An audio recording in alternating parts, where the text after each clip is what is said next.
اس کا دماغ اب فرمانے لگے عشق جس کا نام فسق ہے، اس کی وجہ بیکاری اور بے فکری ہے. جو آدمی بے فکر ہوتا ہے اور بیکار ہوتا ہے وہ عشق نما فسق میں مبتلا ہوتا ہے. یہ بیماری اسے لگتی ہے. اور جو ہر وقت اپنے مقصد میں مگن ہو، مصروف ہو، اس کے پاس یہ کچرے کے لیے وقت نہیں ہوتا. یہ بیماری وہیں آتی جو بے فکری ہو اور بیکاری ہو. بیکار آدمی. اور آج کا نوجوان تو ویسے ہی بیچارہ فارغ ہے، کوئی مقصد ہی نہیں زندگی کا.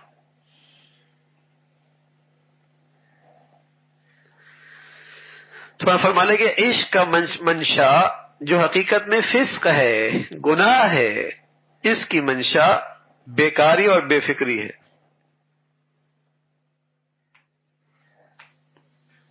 اطباء نے بھی کہا ہے اس لیے طلباء کو عشق زیادہ ہوتا ہے کیونکہ یہ بہت بے فکرے ہوتے ہیں.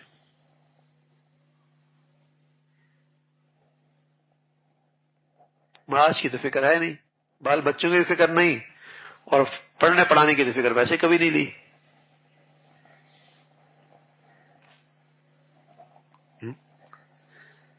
تو حکیم الامہ تھانوی رحمۃ اللہ علیہ فرمانے لگے اس بیماری میں یہ زیادہ مبتلا ہوتے ہیں کیونکہ بہت بے فکرے ہیں. تو یہ بیکاری اور بے فکری کا دور ہوتا ہے.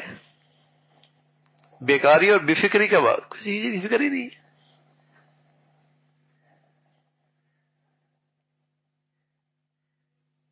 اور کسی کو اگر فکر ہو پڑھنے کی، سبحان اللہ، ٹھیک ہے نا، اپنی زندگی بنانے کی، امت کے لیے، قوم کے لیے سوچنے کی، فکر کرنے کی کسی کو نصیب ہو جائے تو ان گندگیوں سے دور رہتا.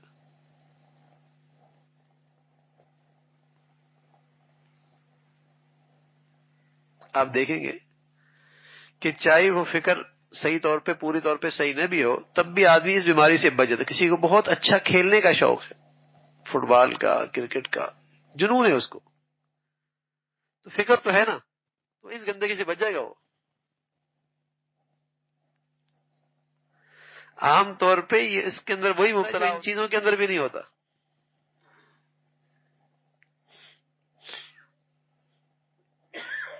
فارغ جو ہوتا ہے، اور خاص طور پہ جوانی میں، شباب میں فراغت سم قاتل ہے. اس کا دماغ شیطان کی فیکٹری ہے، اس میں وہ خوب مصنوعات تیار کرتا ہے. نہیں